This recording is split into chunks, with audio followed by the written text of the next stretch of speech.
le sceau de Dieu. Je veux premièrement lire le texte qui servira de base à la prédication de ce soir. Éphésiens, chapitre 1er, verset 13. En lui, vous aussi, après avoir entendu la parole de la vérité, l'évangile de votre salut, en lui, vous avez cru, vous avez été scellés du Saint-Esprit qui avait été promis. Restons debout un moment pour la prière. Père céleste, nous te sommes reconnaissants de pouvoir être réunis dans le nom du Seigneur Jésus-Christ. Ta parole est devant nous. Oh, comme nous avons en main ta parole avec respect, car c'est la parole de Dieu. Et si c'est ta volonté que j'essaie de parler sur ce grand sujet ce soir, je te prie que le Saint-Esprit me donne les paroles que je dois dire, quelque chose qui puisse aider ton peuple et contribuer à l'édification de ton Église. Accorde-le-nous, Père. Nous te remercions pour tes bénédictions. Seigneur, je pense en ce moment que si j'avais ici une seule goutte de ton sang, comme je la presserais contre mon cœur, j'aurais presque peur de respirer. Mais tu nous as donné bien davantage le plein salut. Aide-nous, ô Dieu, à paître ton Église, dans laquelle nous avons été placés à la louange et à la gloire de ton nom. Amen. Vous pouvez vous asseoir.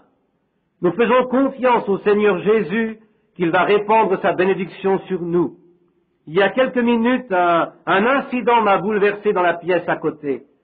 Combien d'entre vous connaissent Raymond Rich?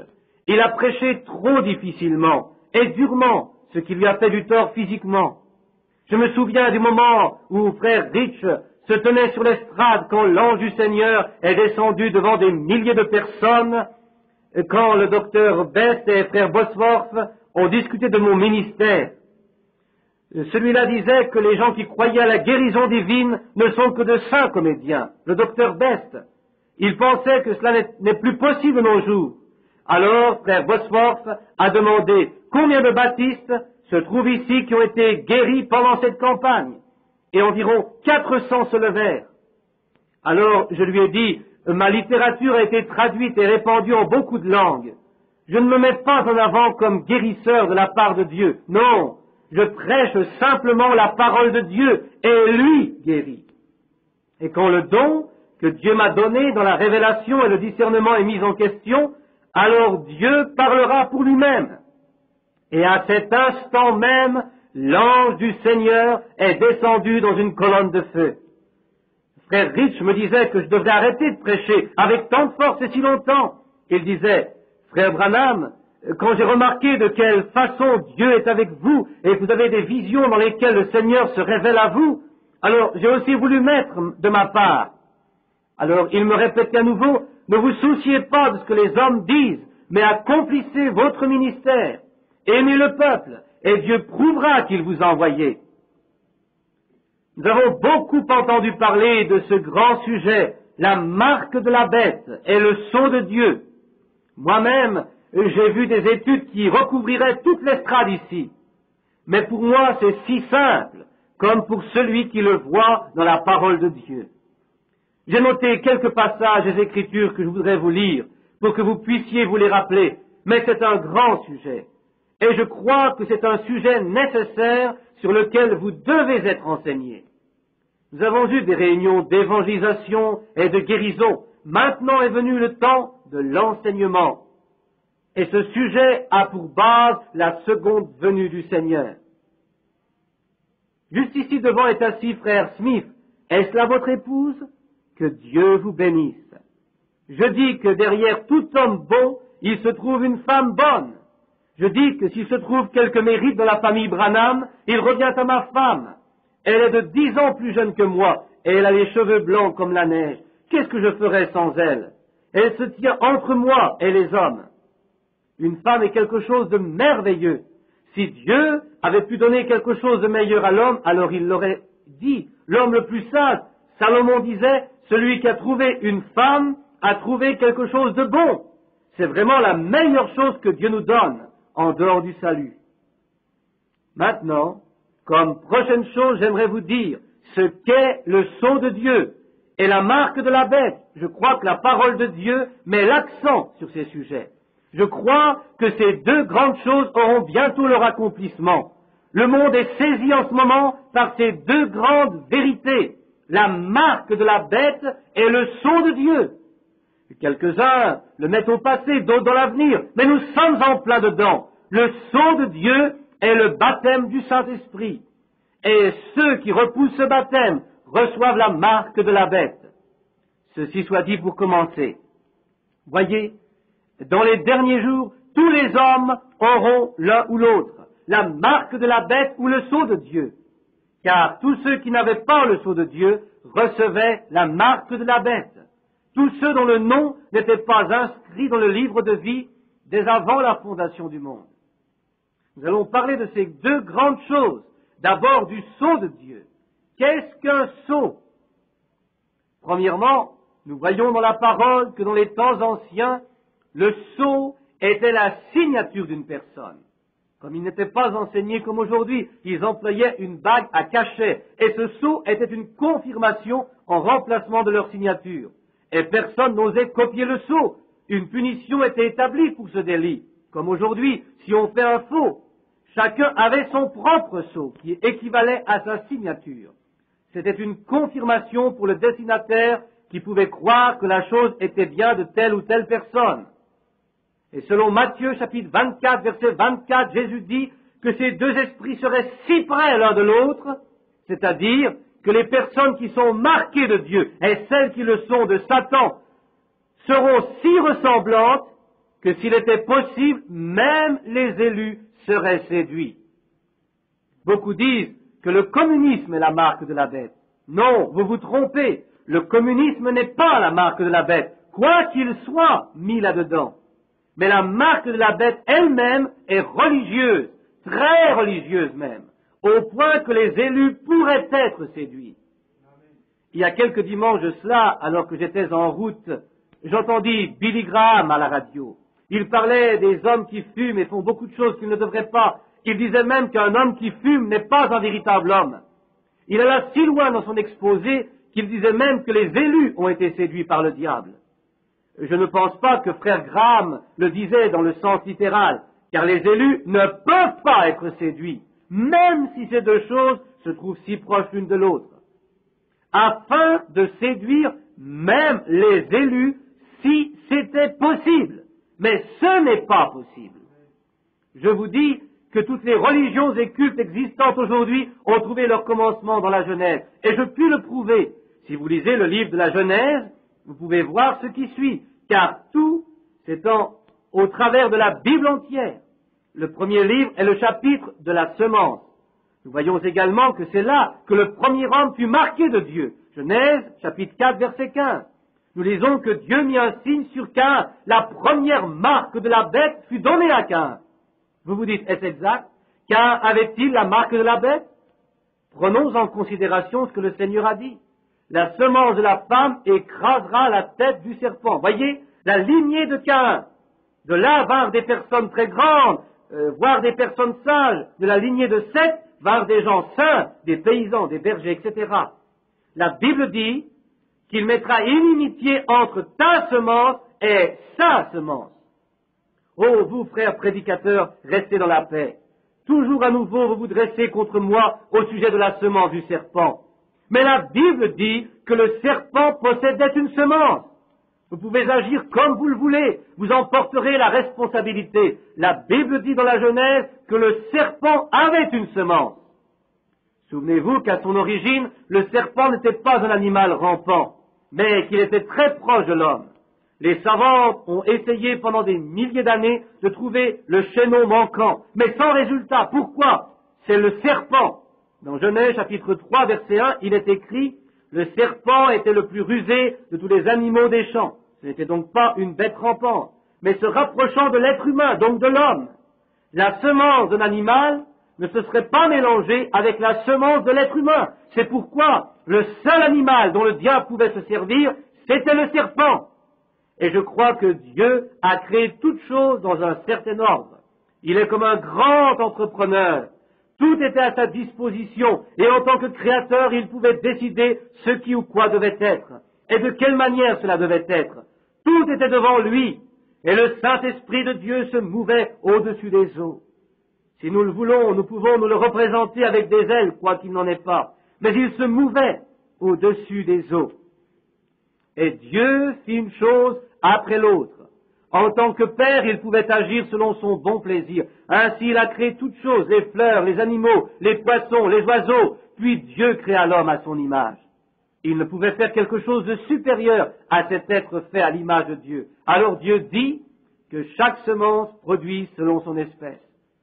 Nous voyons que le péché a commencé dans le ciel. C'est là que Satan a désobéi. Et il a été jeté sur la terre où il a voulu atteindre son but. Dieu l'a précipité sur la terre, où il pénétra dans le serpent, et il employa cette lumière dans les secrets de Dieu. Dieu les révélera à celui qui est humble. Le serpent était vraiment, réellement, l'animal le plus rapprochant de l'homme, le plus rusé de tous les animaux des champs. Et Caïn reçut un signe. Vous vous demandez comment Satan a pu se servir du serpent. Si vous lisiez 2 Corinthiens 11, il est écrit qu'il peut se déguiser en ange de lumière. Vous ne devez pas sous-estimer Satan. Il a plusieurs possibilités pour atteindre son plan. Si nous considérons la lignée de Caïn, nous constatons qu'il devint le premier meurtrier. Il fut le premier à être irrité et jaloux. Qui veut me dire d'où vient cet état dans Caïn, si Adam est fils de Dieu, comme le dit la Bible? D'où vient la nature de Caïn? D'où vient le meurtre qui a germé en lui? Certes pas d'Adam, car lui fut créé par Dieu. C'est donc venu de Satan. Caïn, le premier homme jaloux et meurtrier, en lui fut révélée la nature de Satan. Il fut le premier à recevoir un signe. Dieu mit une marque sur lui. Puis Caïn s'éloigna de la face de l'Éternel.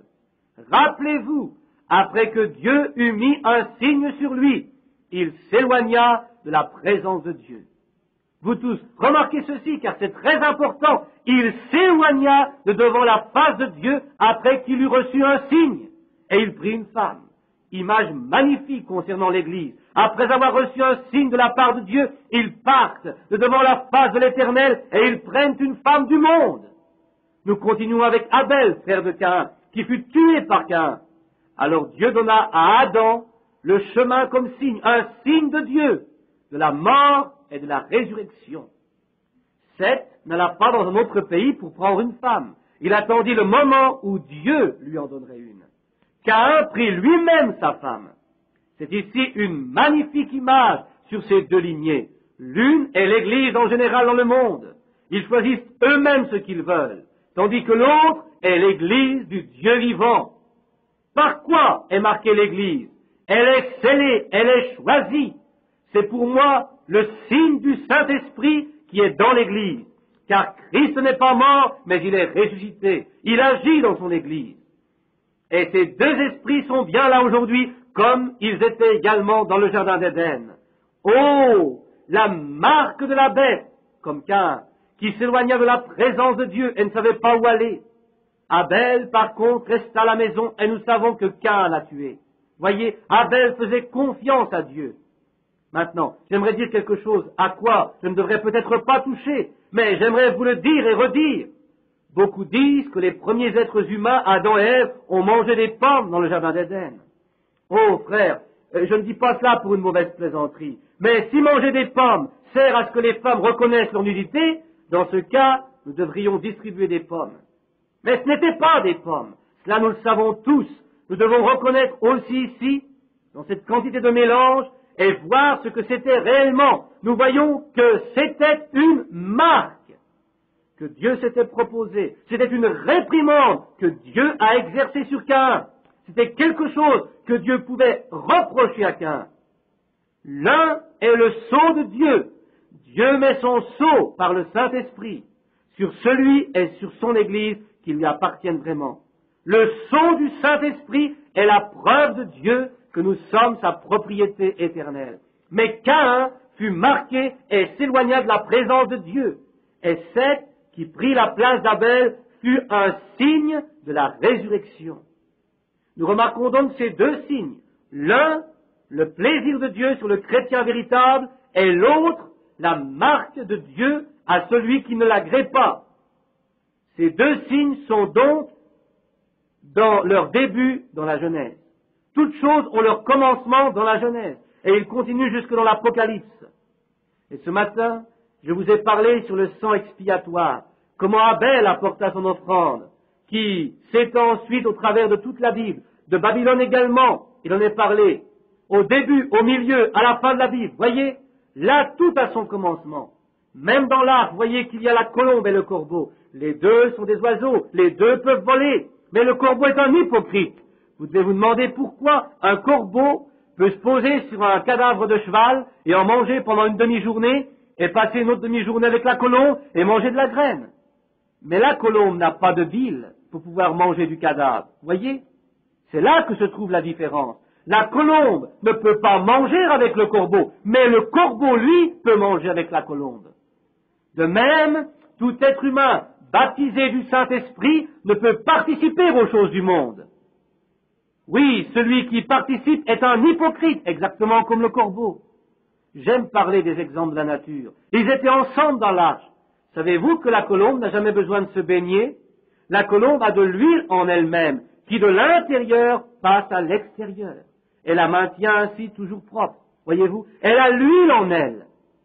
Il en est de même avec l'Église du Dieu vivant, remplie de l'Esprit, l'huile qui maintient l'Église pure et propre, ce Saint-Esprit dont le chrétien le maintient pur et sanctifié devant Dieu, et doit de l'intérieur venir à l'extérieur. Il ne s'agit pas des confessions que nous faisons de nos lèvres, mais bien si Dieu a enlevé ce qui était en nous et si nous sommes remplis du Saint-Esprit. La Bible dit dans Romains 8, « Il n'y a donc maintenant aucune condamnation pour ceux qui sont en Jésus-Christ, à ceux qui ne marchent pas selon la chair, mais selon l'Esprit. » Comment pénétrons-nous en Christ? Voyons cela dans 1 Corinthiens chapitre 12, verset 13. Nous avons tous en effet été baptisés dans un seul esprit pour former un seul corps. Dieu ne peut non plus nous juger, car il nous a jugés en Jésus-Christ. Et nous sommes devenus sa propriété, et nous avons reçu la vie éternelle. Il n'existe qu'une seule forme de vie éternelle, et c'est en Dieu révélé par Jésus-Christ. Nous sommes passés de la mort à la vie. Déjà, dans l'Ancien Testament, il est écrit, « Quand je verrai le sang, je passerai plus loin. Et celui qui est né de Dieu ne pêche pas, il ne peut pas commettre le péché, car la semence de Dieu est en lui. » Vous n'avez jamais vu d'oiseau qui soit une fois blanc et une autre fois noir. Vous êtes soit un pécheur, soit un racheté. Vous êtes en Christ ou vous n'êtes pas. Et si vous êtes en lui, alors le sang de Jésus-Christ à Golgotha est suffisant pour vous. Et il dit, Père, pardonne-leur. C'est ainsi que nous sommes scellés par le Saint-Esprit. Revenons à la colombe et au corbeau. Abel et Caïn, c'était déjà un indice de Jésus et Judas. Caïn tua Abel, après que l'offrande lui était acceptée à l'autel. Et si nous voulons avoir raison d'une manière fondamentaliste, alors Caïn avait également raison. Je le dis souvent lorsque je rencontre les fondamentalistes et les pentecôtistes. Les uns ont beaucoup de courage, les autres ont la force. Si ces deux s'unissaient, ce serait comme si les uns avaient de l'argent en banque et ils ne pourraient pas remplir un chèque, et les autres pourraient remplir des chèques et n'auraient point d'argent. Vous avez reçu le feu du Saint-Esprit, mais vous n'avez pas fait silence pour que Dieu puisse vous conduire. Comment les dons se montrent et doivent être employés? Chaque fois que Dieu baptise du Saint-Esprit, il peut être écrit un récit des actes des apôtres. Pourquoi avez-vous seulement la joie? C'est merveilleux, mais la puissance doit être aussi manifestée. Voyez Caïn, l'on pourrait dire qu'il était religieux, car il apportait une offrande à Dieu. Évidemment, s'il ne s'agissait que du point de vue extérieur, alors Caïn était aussi juste que son frère Abel. Mais ici, il s'agit d'une révélation spirituelle. Les gens ne reconnaissent pas que toute l'Église de Dieu est fondée sur une révélation du Saint-Esprit. Jésus a dit à Pierre, « Ce ne sont ni la chair ni le sang qui t'ont révélé ces choses, mais le Père dans le ciel. Et sur ce rocher, je bâtirai mon Église. » Ce rocher, c'est la révélation du Saint-Esprit. Au commencement était la parole, et la parole était avec Dieu, et la parole était Dieu. La parole doit être en nous, elle doit nous pénétrer, elle doit séparer Comme cela est écrit, toute parole de Dieu est vraie, chaque partie correspond, toute révélation de Dieu. Nous pourrions avoir de puissantes réunions de guérison. Pourquoi? Parce que Dieu nous a donné sa promesse de guérir. Du fait que la Bible n'était pas encore écrite, je pense que Dieu a révélé à Abel quelle sorte d'offrande il devait lui faire. Et Abel savait qu'il s'agissait du sang. Il savait ce qui s'était passé. Je me le représente venant avec l'agneau pour l'offrir à Dieu. Par contre, Caïn, lui, a construit un bel autel, il y a mis des fruits, voyez-vous. Il ne suffit pas de posséder une église avec une orgue de 1000 millions de tuyaux, mais bien plutôt si Dieu a pu nous révéler sa volonté. Caïn a pensé que l'extérieur avait de l'importance. Quant à l'offrande d'Abel, elle n'avait peut-être pas la même apparence. Il prit un agneau qu'il conduisit vers le rocher. Admettons qu'il ait posé l'agneau sur le rocher devant Dieu et que lui-même ait été aspergé du sang de l'agneau immolé. Mais presque 4000 ans plus tard, l'agneau de Dieu s'est offert pour nos péchés à la croix de Golgotha. Ô merveilleux, précieux agneau de Dieu, ton sang ne perdra jamais de sa puissance jusqu'à ce que l'Église du Seigneur soit accomplie et parfaite. Naturellement, ce n'est que le sang qui peut le faire. Souvenez-vous, chrétiens, Abel est pratiquement mort avec son sacrifice. Car là, Caïn utilisa l'occasion de tuer Abel. Et chaque enfant de Dieu doit mourir avec l'agneau de Dieu afin de vivre avec lui. Il apporta l'offrande devant Dieu. Et nous disons que nous sommes chrétiens. Dernièrement, une dame m'écrivait une courte lettre. Elle me dit, « Révérend Branham, je suis citoyenne américaine. Je puis m'habiller comme je le désire. Je n'ai donc pas besoin d'écouter ce que dit la Bible. » C'est déjà la preuve qu'elle est un bouc et non pas un agneau. Car si nous sommes des agneaux, nous sommes des brebis de son pâturage, et nous écoutons sa voix. Bien sûr que nous sommes citoyens américains, mais nous ne prenons pas que ce seul droit. Nous faisons premièrement ce qui lui est agréable. Nous faisons et agissons selon la volonté de Dieu. Et nous voyons que comme Caïn tua Abel, après que son offrande ait été acceptée, c'est ainsi que Judas a trahi Jésus qui fut tué. La plupart des gens voient seulement les 3 croix, alors qu'une croix fut dressée d'un côté de l'autre de celle de Jésus qui se trouvait au milieu. Mais nous voyons aussi qu'après sa trahison, Judas alla se pendre. Il est dit, maudit est celui qui est pendu au bois. Là était le Fils de Dieu, Dieu révélé, venu du ciel, et il y retourna avec celui qui s'est repenti. Et Judas, le fils de la perdition, il prit avec lui celui qui ne s'était pas repenti. Il alla avec lui à une place. Comme Dieu ouvrit le côté d'Adam et lui fit une femme, ainsi Dieu ouvrit le côté de Jésus à la croix de Golgotha pour que l'épouse en sorte. Ainsi, nous voyons comment ces 2 esprits cheminent, l'un à côté de l'autre, le corbeau et la colombe, Caïn et Abel, Judas et Jésus. Et lorsque Caïn prit sa femme, laissez-moi vous dire, concernant le peuple d'Israël, ils étaient sur le chemin du pays promis. Ils voulurent traverser le pays ennemi en payant pour ce que eux-mêmes et les animaux mangeraient. Mais Moab ne leur permit pas. Les Israélites n'étaient pas une dénomination. Ils étaient en route pour le pays promis. Ils n'étaient pas reconnus parmi les nations. Israël possédait la véritable révélation de Dieu. Les autres avaient Baal. Et Dieu nous met en garde contre l'enseignement de Baal. Les Moabites avaient foi dans le même Dieu que les Israélites, car Moab sort de la lignée de Lot, que Lot a eu avec sa fille. C'est ainsi aujourd'hui. Les églises commettent adultère spirituel. Et que forment-elles? Voyez-vous, frères, je ne devrais pas faire de la peine à quelqu'un, mais ici, nous appelons Balaam un évêque qui fut appelé à maudire le peuple d'Israël. Car ils avaient les bénédictions de Dieu parmi eux, ils avaient le serpent d'airain et d'autres bénédictions, et Balaam devait les maudire. Je vous prie de considérer Balaam. Selon le fondement, ils étaient aussi justes que les Israélites, il construisit 7 autels, il y apporta ses offrandes, exactement comme les Israélites, mais Balaam ne vit pas le rocher frappé, duquel l'eau a jailli. Il ne vit pas non plus le serpent d'airain, ni la colonne de feu. Aujourd'hui, il en est de même. Que deviennent les pentecôtistes aujourd'hui? Ne voyez-vous pas la colonne de feu et les révélations prouvées même scientifiquement? La colonne de feu fut même photographiée. Ils ne voient pas que cela est compris dans le pardon, dans le sang expiatoire de Jésus-Christ. Pourquoi? Parce que tous sont marqués. Dieu doit appeler toutes choses par son nom, et il traite avec nous individuellement. Je crois que le chemin de Pentecôte est juste, mais voyons maintenant Moab, et prenons-le comme une église qui devient une dénomination. Alors ils disent, si tu crois ceci ou cela, et que tu te fais baptiser, alors nous t'inscrirons dans le registre, et ils se laissent expliquer la doctrine de leur communauté. Mais de nos jours, nous avons à nouveau besoin du feu du Saint-Esprit pour mettre l'Église en mouvement. Le Saint-Esprit ne prend pas une personne impure, non, Dieu purifie et sanctifie.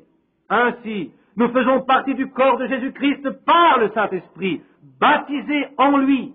Nous devons bien sûr aussi expérimenter le baptême d'eau, mais c'est par le baptême dans le Saint-Esprit que nous devenons une part en lui. Dernièrement, une dame est venue vers moi pour être baptisée, les cheveux tout en désordre. Je lui ai dit qu'elle n'était pas en état pour se faire baptiser, car nous sommes responsables devant Dieu de ce que nous faisons. Une autre sœur voulait produire un chant. J'ai dû lui dire aussi à elle qu'elle n'était pas dans un état pour se présenter devant les chrétiens pour chanter. De nos jours, nous avons besoin de nouveau de l'ordre de Dieu dans l'Église.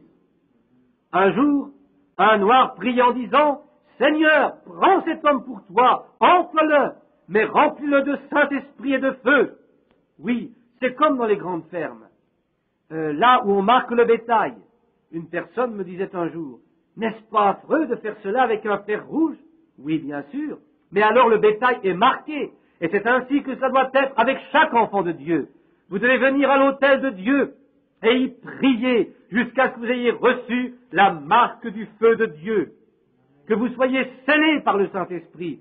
C'est évident, le Saint-Esprit est le sceau de Dieu. Dieu les a vus et reconnus d'avance. Non pas lorsque l'on s'étonne et qu'on se pose la question, ai-je reçu ou vais-je le recevoir? Non, vous devez avoir une pleine assurance. Et c'est Dieu qui doit le faire, car personne ne peut venir à Jésus si le Père ne l'attire d'abord. Et le Saint-Esprit doit l'attirer. Quelqu'un m'a dit un jour, j'ai cherché et cherché Dieu. Je lui ai répondu alors, non, c'est Dieu qui vous a cherché. Bien sûr que le Saint-Esprit ne prend pas n'importe qui pour l'épouse. Pas quelqu'un qui fume, qui boit, qui vit d'une façon indue et qui s'adonne au plaisir du monde. Car la Bible dit, celui qui aime le monde et ce qui est du monde, l'amour de Dieu n'est point en lui. Non, l'épouse de Jésus-Christ est sanctifiée, elle est scellée par le Saint-Esprit. Ce sont ceux que Dieu a vus et choisis d'avance. Une autre fois, l'on chantait un chant dans le temps passé qui dit « Non pas nous, mais comment lui avons-nous chanté ?» Excusez-moi si je répète ceci. Viens et pars à la scène avec nous, viens et mange avec nous, même si tu es encore dans le monde. Mes chers amis, il ne s'agit pas que des gens du dehors s'ajoutent, mais que Dieu ajoute à son Église. Que tout soit sorti du cœur humain et qu'un renouvellement complet ait lieu par le Saint-Esprit. Il y a quelque temps, j'ai posé la question à une brave dame, « Êtes-vous chrétienne ?» Elle m'a répondu, « Je vous fais comprendre que je suis américaine. » Et frère Bosworth, qui posa un jour la même question à une dame, celle-ci lui répondit, « Sachez que chaque soir j'allume tous les cierges. » Mais qu'est-ce que cela a à faire avec le royaume de Dieu? Vous devez naître de nouveau. Sinon, vous ne pouvez pas voir le royaume de Dieu. Du temps où Jésus était parmi les hommes, Judas était également là. Et c'est presque en même temps qu'ils quittèrent ce monde. Et au moment où le Saint-Esprit fut envoyé, l'esprit de l'Antichrist était déjà là. De nos jours, ils font de l'Église un mouvement universel. Et même quelques assemblées de Pentecôte se sont mises avec eux. Retenez vos mains loin de ces choses. Tenez-vous à l'écart de tout cela. Vous devez revenir à Dieu. Vous allez voir, ils forment maintenant la marque de la bête. Ils veulent s'unir afin de lutter contre le communisme. Je vous le dis dans le nom du Seigneur, et ne l'oubliez pas, qu'il existe 3 rideaux, celui de fer, celui de bambou et celui de pourpre. Le danger est devant le rideau de pourpre. Nous voyons comment tout se déploie, l'esprit de l'Antichrist qui gagne en force dans la nation, la communauté dans l'individu. Et nous voyons l'archevêque de Canterbury qui, après des centaines d'années, retourne vers le pape. Continuez ainsi si vous ne voulez pas écouter. Mais personne ne va l'arrêter. Cela deviendra toujours plus grave. Dieu nous dit dans la parole que les pentecôtistes, dans les temps de la fin, deviennent de plus en plus tièdes. Dieu les vomira même de sa bouche. l'époque dans laquelle nous vivons est la dernière. Si vous lisez dans Ézéchiel chapitre 9 et dans d'autres passages des Écritures qui nous apportent la lumière, comment ces prophètes pouvaient déjà voir par le Saint-Esprit ce qui arriverait dans la suite des temps. Là vint quelqu'un avec son instrument, une faucille de destruction à la main, et il traversa la ville. Et cette destruction se rapporte seulement à Jérusalem. Avant qu'il n'ait pénétré dans la ville, l'homme vêtu de lin, portant un écritoire à la ceinture, et qui se trouvait au milieu d'eux, l'Éternel lui dit, verset 4, « Passe au milieu de la ville, au milieu de Jérusalem, et mets un sceau sur le front des hommes qui soupirent et qui gémissent à cause de toutes les abominations qui s'y commettent. » L'homme habillé de blanc est une image du Saint-Esprit. Et sitôt que la marque fut donnée, il fut dit aux autres, « Frappez, tuez, détruisez les vieillards, les jeunes hommes, les vierges, les enfants, les hommes. » Mais ceux qui étaient scellés ne purent pas être touchés. Quand cela s'est-il passé? C'était au temps de l'église de Pentecôte au début. Quand le Saint-Esprit tomba, il marqua ceux qui faisaient partie de l'église.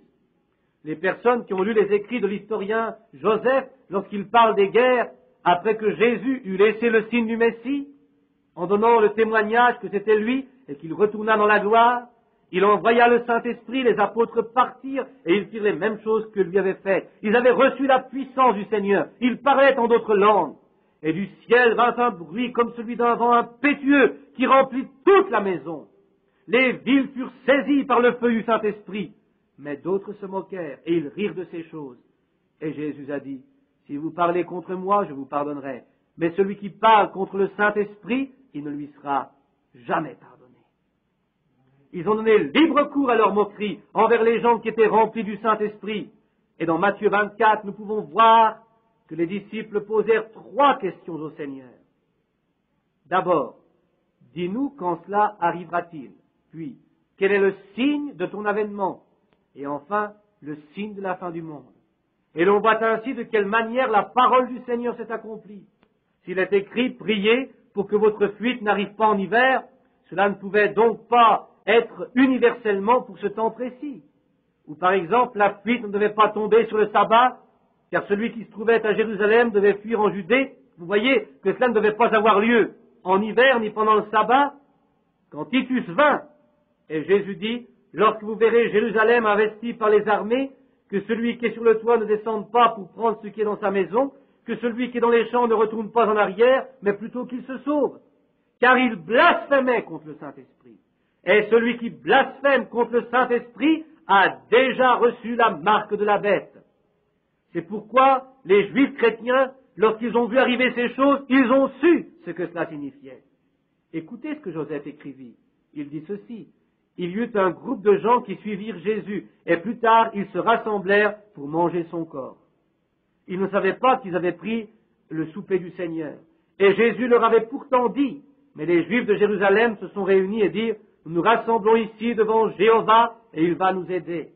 Mais dans le fond, ils avaient déjà blasphémé contre le Saint-Esprit, la puissance de Dieu, car Jésus-Christ avait depuis longtemps révélé qu'il était le Messie, et eux disaient qu'il était Belzébul, le diable lié avec le prince des ténèbres. Si Dieu le veut, je vous parlerai demain soir et je vous prouverai par la parole de Dieu que l'Amérique a fait la même chose. Les États-Unis ont fait la même chose dans ces 40 dernières années. Ils ont traité les pentecôtistes de saints comédiens, ils ont donné libre cours à leur moquerie. Mais qu'est-il arrivé dans les derniers jours? Par exemple, je ne suis pas d'accord avec mon ami Duplessis. Lui, il dit que les presbytériens désirent le parler en langue, ainsi que ces différentes dénominations. Mais pourquoi ne l'ont-ils pas accepté il y a 40 ans? Ils ne le feront jamais. Toutes les dénominations sont mortes. Non, jamais aucune dénomination ne se lèvera. Vous avez tous créé vos dénominations selon l'échantillon catholique, vous baptistes, presbytériens. Mais Dieu va sortir les cœurs affamés de partout et les bénir, et les sceller de son Saint-Esprit. Bien sûr que les autres ont pour ainsi dire déjà accepté la marque de la bête. Ils ont montré leur couleur, mais le Messie frappe à nouveau de la même manière, mais ils continuent de blasphémer. Dans quel temps vivons-nous? Oh mes frères, j'espère que vous ne pensez pas que je ne sais plus ce que je fais, mais la venue du Seigneur est si proche. Et le Seigneur a redonné le signe Que dit Jésus des vierges folles? Certes, elles sont religieuses, car elles étaient aussi, mais elles n'eurent plus d'huile dans leurs lampes. Il est écrit qu'elles demandèrent aux vierges sages, donnez-nous de votre huile. Souvenez-vous qu'au même instant où les vierges folles allèrent pour prendre de l'huile, les sages furent prises dans le banquet des noces. Presbytériens et autres, si vous désirez chercher le Saint-Esprit, alors préparez-vous, nettoyez vos lampes, car l'enlèvement est tout près. Amen. Sortez du milieu d'eux. Voyez, tout n'est pas encore dans la bonne disposition. Qu'est-ce qu'un chrétien? Comme la mèche qui d'un côté trempe dans l'huile et de l'autre donne de la lumière, c'est ainsi que nous sommes baptisés dans le Saint-Esprit. Le feu de Dieu est brûlant et la lumière de Dieu luit à l'heure du soir. Ô pentecôtistes, nettoyez vos lampes et préparez-vous car l'heure est là. Quand elles sont allées, l'époux vint et prit celle qui était à lui.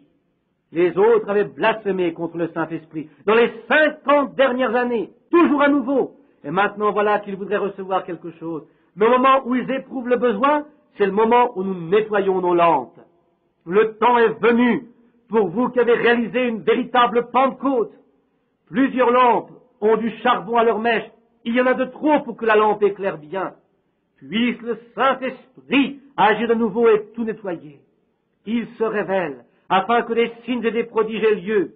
Oh, le sceau de Dieu! Nettoyez vos lampes si elles sont troubles. Il y en a certainement quelques-uns ici qui suivront cet appel. Je ne sais combien ils sont, mais Jésus disait qu'il en sera du jour du Seigneur comme au jour de Lot.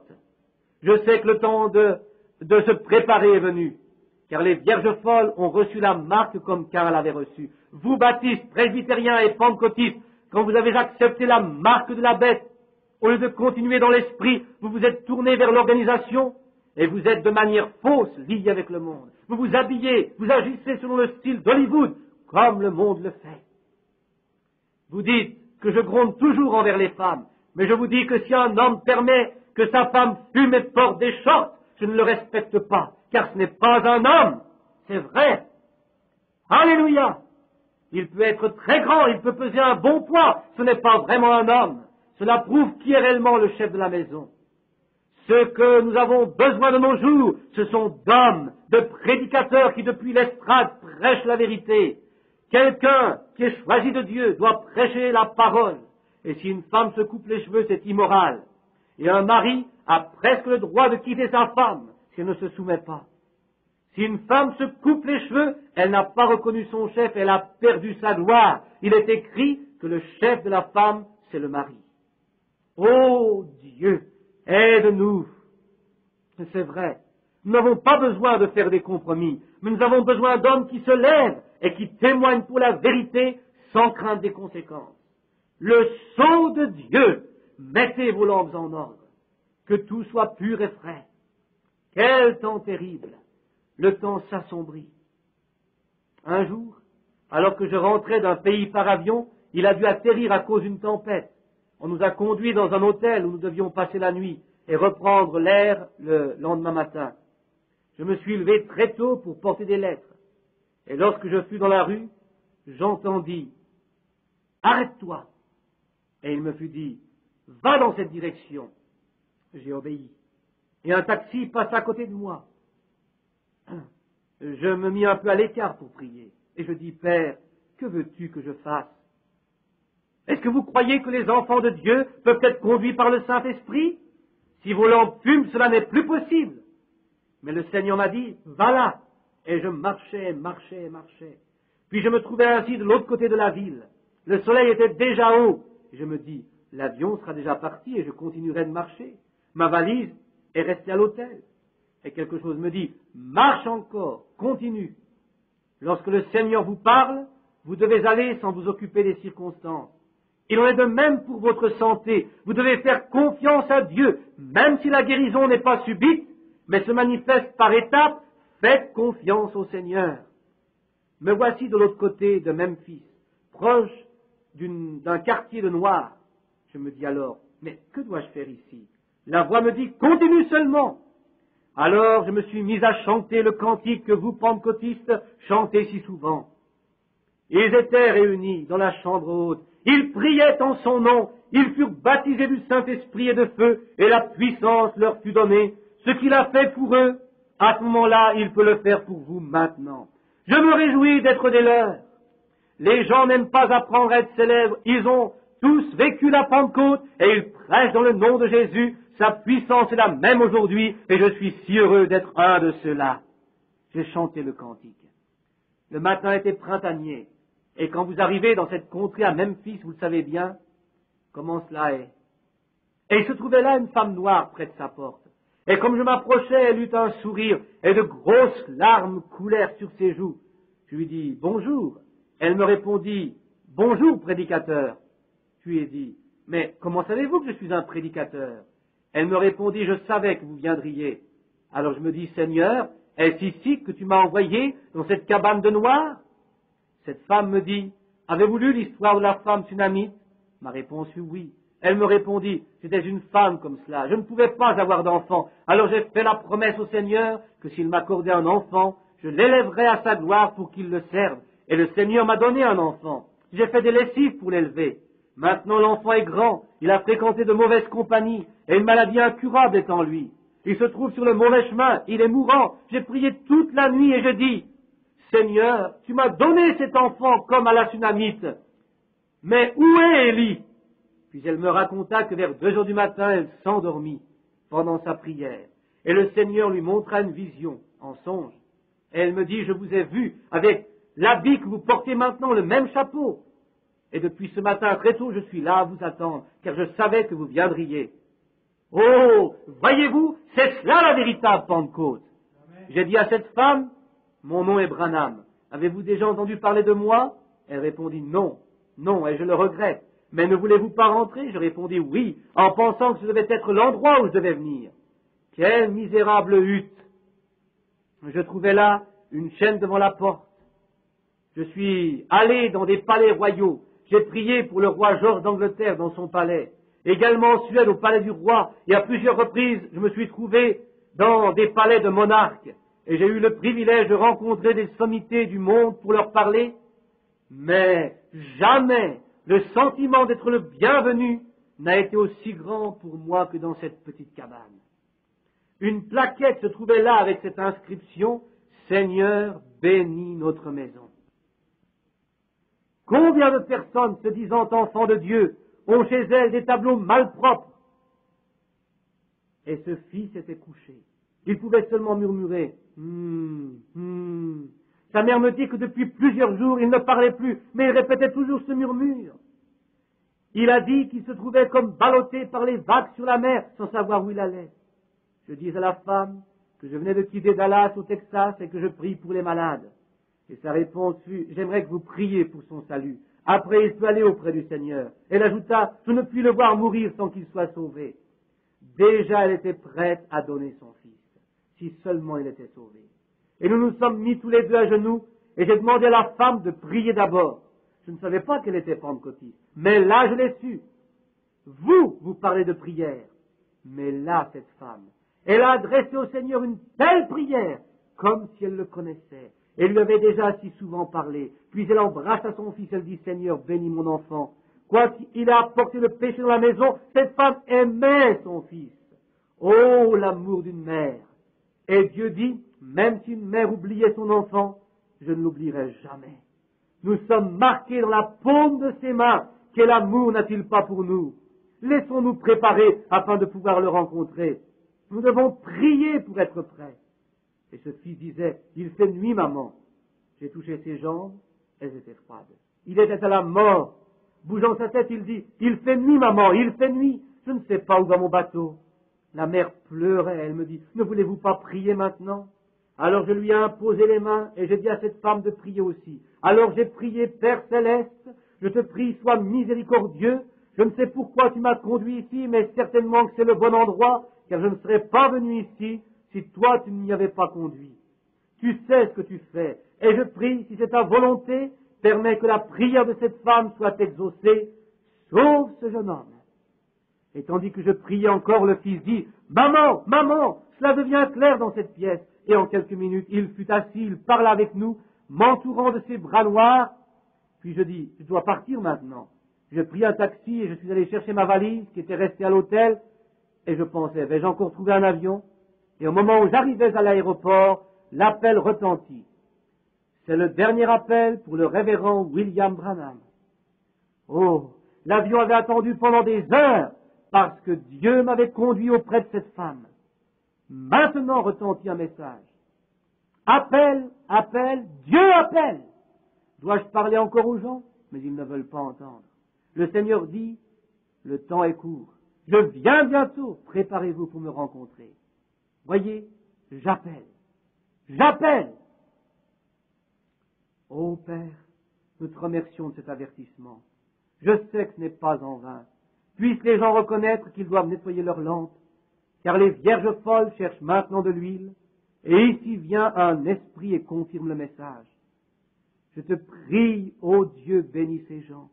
Puissent-ils recevoir ton avertissement et mettre leurs lampes en ordre pour rencontrer l'époux. C'est merveilleux. Avez-vous remarqué, vous les pentecôtistes, vous êtes étonnés du don de discernement? Voyez combien grand cela est? Presque la même tonalité que dans le parler en langue. Et l'interprétation est aussi presque la même composition de phrases. C'est la vérité. Ô pécheur, ami, appelez-le aussi longtemps qu'il entend encore. Écoutez son appel. C'est ma prière. Une année plus tard, c'est par le train que je me rendis dans la direction de Phoenix. Et je suis descendu à Memphis.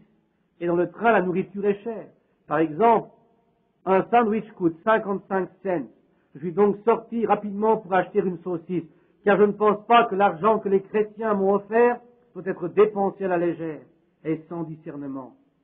Alors que je me trouvais dehors, j'ai entendu quelqu'un qui m'interpellait en ces mots, « Hello, prédicateur Branham !» Et je vis un taxi rouge. Et l'homme me dit, « Un moment, comment allez-vous ?» Et moi de lui répondre, « Mais je ne vous connais pas. » L'homme me dit, « Bien sûr que vous me connaissez. Vous souvenez-vous que vous êtes allé à Memphis auprès d'un jeune homme mourant ?»« Oui. » « Et vous êtes ce jeune homme ?»« Oui, je le suis. Et je ne suis pas seulement guéri, mais aussi sauvé. Et je ne vous ai même pas dit la moitié de ce que Dieu a fait pour moi. » Ô précieux Père Céleste, tu nous as mis en garde.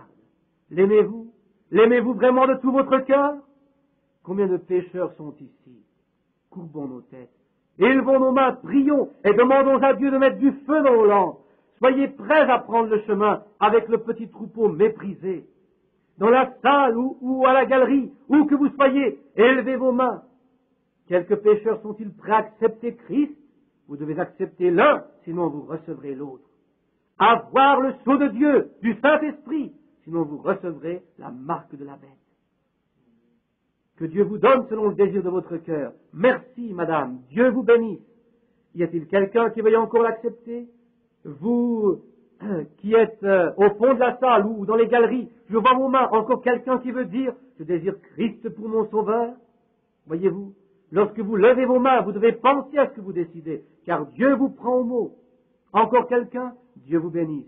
Levez vos mains si vous êtes pécheur. Ici, une jeune femme. Encore quelqu'un? J'attends encore. Dieu vous bénisse là-bas. Dieu vous bénisse, jeune homme. Recevez Christ comme votre sauveur. Encore quelqu'un qui désire accepter Christ? Vous avez toujours cru qu'un temps viendrait où Dieu mettrait à part sa véritable Église, mais c'est maintenant qu'il le fait. Désirez-vous monter avec Jésus-Christ? Alors donnez-lui vos cœurs maintenant. Les dénominations se ressemblent presque toutes. D'où que vous soyez, cela est égal. Vous n'avez pas besoin de changer de l'une à l'autre. Non, aimez le Seigneur, car vous êtes baptisés dans le corps de Christ. Et ceci n'a rien à voir avec votre organisation. Des frères véritables le savent bien. Encore quelqu'un? Levez vos mains sur la base du sang versé de ce que Jésus a fait pour moi. Je crois et je viens à lui sur la base du message que j'ai entendu, car la foi vient de ce que l'on entend de la parole de Dieu. Accepte le baptême dans le Saint-Esprit, sur la base du sang versé par Jésus-Christ. Reçois-le comme ton sauveur. Dieu vous bénisse, jeune femme.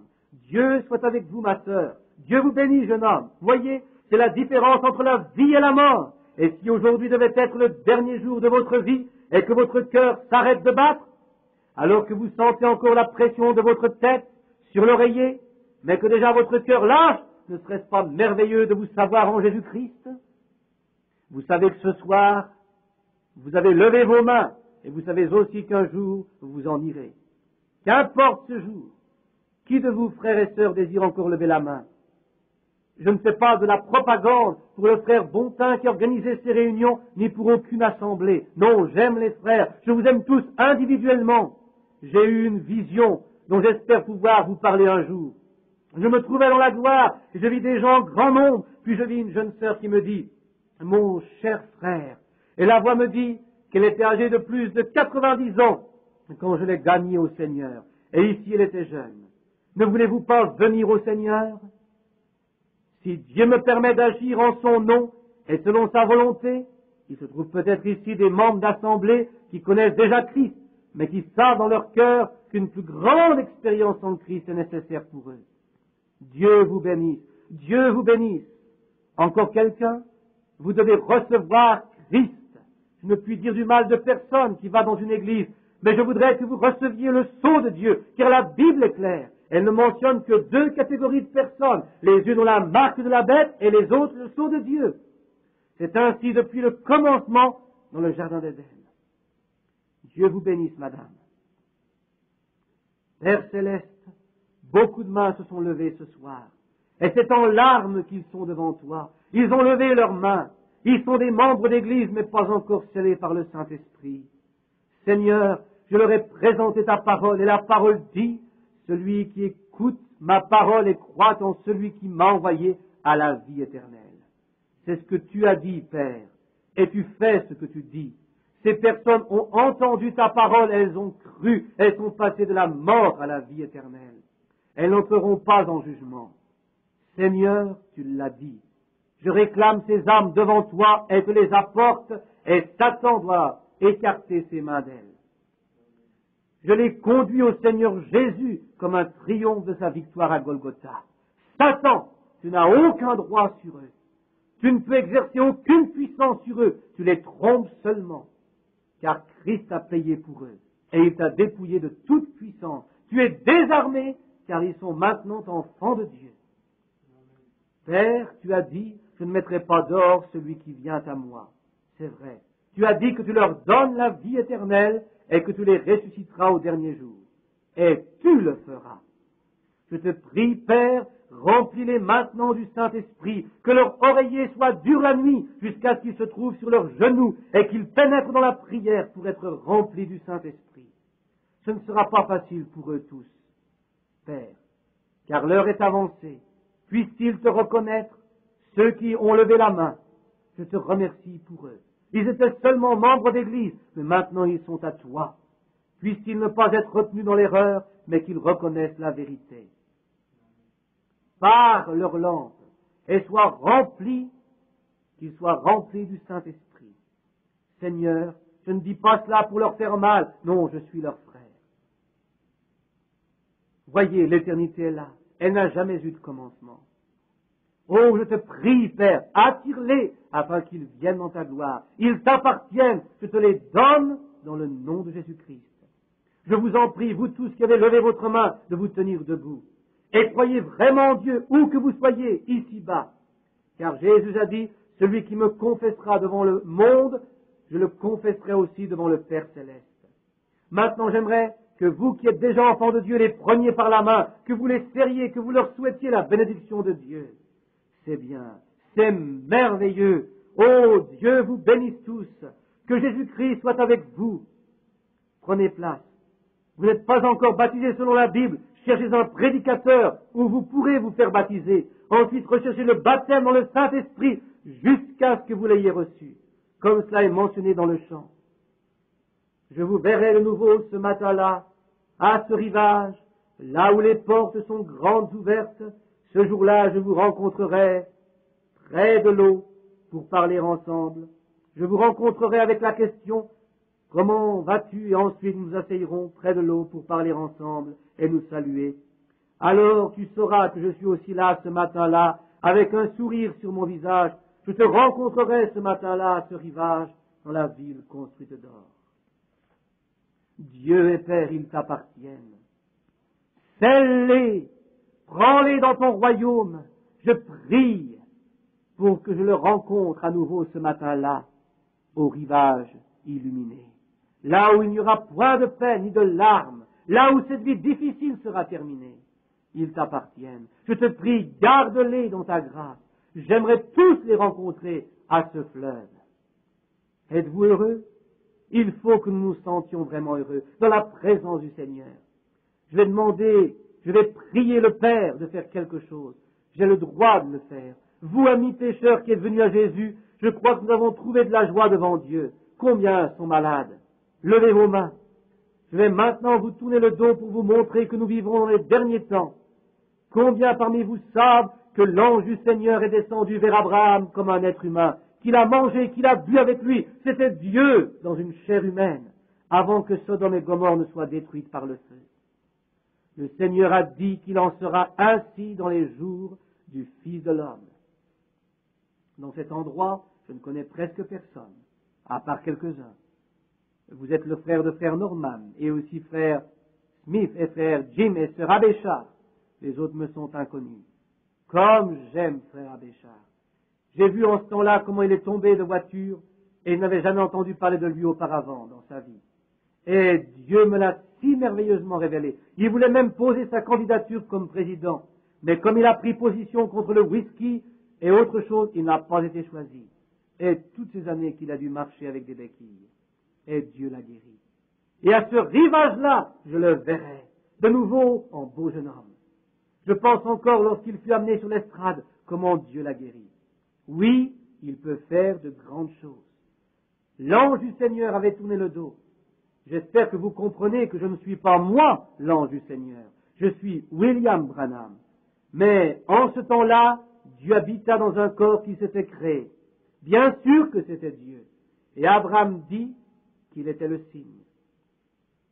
Alors que le Seigneur Jésus naît d'une vierge, nous savons que même les globules du sang étaient de Dieu, étaient sur la terre. Par son sang qui fut versé, l'Église fut sauvée et sanctifiée. Et Jésus a dit, vous serez mes témoins lorsque le Saint-Esprit sera venu sur vous. Si j'ai prêché la vérité, que Dieu l'atteste maintenant. Je vais vous tourner le dos et nous verrons si Dieu va révéler quelque chose au milieu de nous. Mon Père céleste sait que je fais cela pour aucune autre raison que celle-ci, qu'il soit révélé qu'en ces derniers jours, le mouvement de Pentecôte s'est écarté loin de Dieu et doit y revenir. Nous nous trouvons dans l'âge de Laodicée, de l'église de Laodicée. Seigneur, je fais ces choses comme tu me l'as dit, et je te prie, Père, fais que cela arrive. J'ai parlé pour toi, et maintenant donne le témoignage pour toi-même. Je te prie au nom de Jésus. Des centaines de personnes sont là assises, et beaucoup parmi elles sont malades. Je te prie, rends la parole vraie, confirme-la, pour que cela s'accomplisse comme tu l'as promis par les prophètes. Que cela soit renouvelé comme au temps du Messie au milieu de nous. Je te prie dans le nom de Jésus-Christ.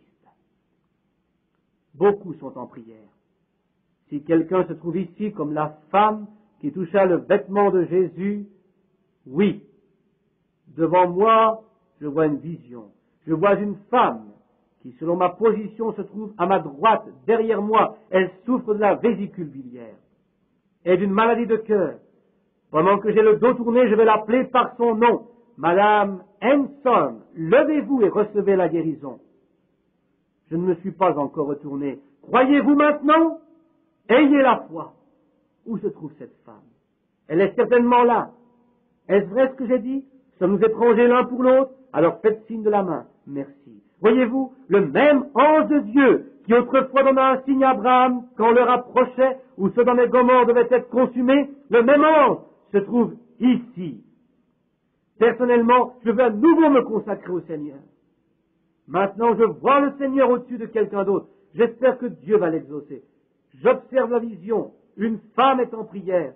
Elle souffre du diabète. Madame Pinch, croyez-vous que Dieu vous a guéri? Alors levez-vous. Je ne vous connais pas. Est-ce vrai? Alors faites signe de la main. Est-ce exact que vous souffriez de cette maladie? Vous avez touché quelque chose? Non, pas moi, mais c'est Dieu que vous avez touché. Dieu vous bénisse.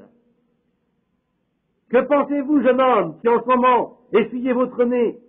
Vous aussi, vous croyez en Dieu. Oui, si Dieu me révèle quelle est votre difficulté, allez-vous croire? Croyez-vous que je sois le prophète de Dieu? Excusez-moi si je dis cela. Vous êtes très nerveux et vous ne pouvez presque pas vous dominer. Est-ce vrai? Faites signe de la main. Croyez-vous que ce que je vais dire va arriver? Voulez-vous m'obéir en tant que son prophète? Je prends cette nervosité loin de vous. Elle ne doit plus vous gêner. Allez, vous êtes guéris dans le nom du Seigneur. Le Seigneur n'a-t-il pas dit que si nous disions à la montagne, déplace-toi, cela arrivera? Si seulement vous pouviez croire. L'homme qui est assis là, il regarde ici. Il voudrait que je lui impose les mains, c'est vrai. Si vous pouvez croire là où vous êtes, la maladie des intestins dont vous souffrez vous quittera, ainsi que votre maladie de cœur. Ne doutez pas, mais croyez. La lumière est au-dessus de cette femme-là. Quelqu'un qui se frotte les yeux, une femme avec une maladie de cœur. Croyez-vous que Dieu va vous guérir? Recevez la guérison. Elle est à vous. Soyez recueillis et prêts à recevoir en tout temps.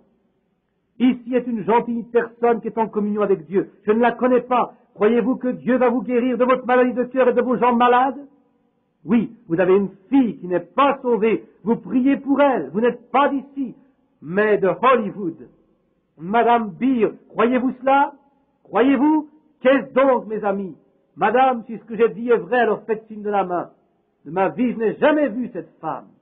Nous allons devoir terminer, mes amis, laissez-moi vous dire que je vous ai dit la vérité. Et Dieu l'a confirmé. La même onction qui prêche la parole, la même onction est ici, pour prouver que le Seigneur est ici, et que c'est bien sa parole. Combien désire recevoir le Saint-Esprit? Laissez-moi voir vos mains. Pourquoi ne recevez-vous pas maintenant? C'est maintenant que vous pouvez tous recevoir le Saint-Esprit. Tenez-vous tous debout. Nous voulons élever nos mains et prier. Ô Dieu, Père céleste, nous te prions, toi le Dieu de gloire, qui fait de si grandes œuvres, remplis-nous maintenant, envoie un puissant souffle de ton Saint-Esprit. Oh, imposez-vous les mains les uns aux autres, soyez guéris, recevez le Saint-Esprit. Je prie pour vous, dans le nom de Jésus-Christ, priez les uns pour les autres, car Dieu a tenu sa parole en répondant à vos prières.